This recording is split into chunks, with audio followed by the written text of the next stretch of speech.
The messed up part about all of this is that so much of our history has been erased, hidden, rewritten, stolen, that we don't even know the truth. But some of us still remember. Some of us are the wisdom carriers, the keepers of the knowledge, the storytellers. So I'm about to tell you a little story.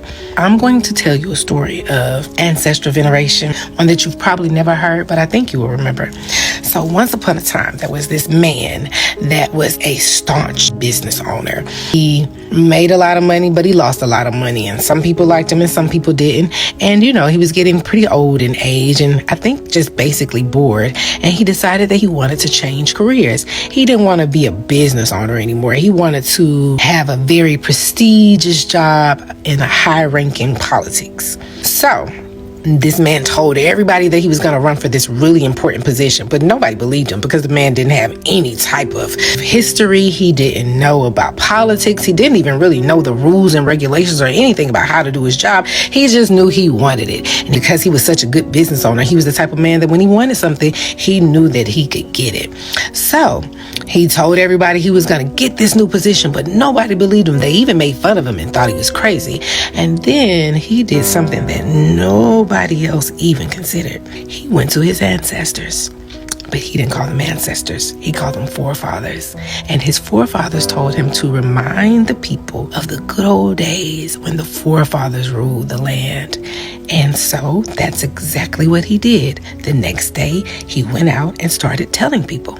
And he started reminding people of the days when the forefathers ruled the land and the forefathers were in charge and the forefathers were the ones who had all of the power and all of the might and all of the glory. And at first it sounded silly to some, but to others, they remembered. And it awakened something in them that they'd all really, really longed for and really, really missed. And they started remembering the days of their forefathers and their foremothers and when their families were rulers and when their families were in charge. And what happened was they all believed in him because he promised that just remembering those good times would bring it back around. And you know what happened? The man won.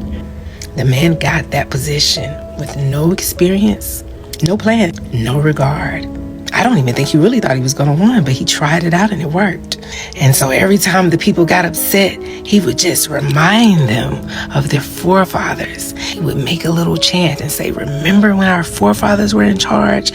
That's what we're doing. We're going back to the good old days when the forefathers ruled the land. And the people believed him and they stood behind him and they supported everything he did. But he was only in position for one person, himself.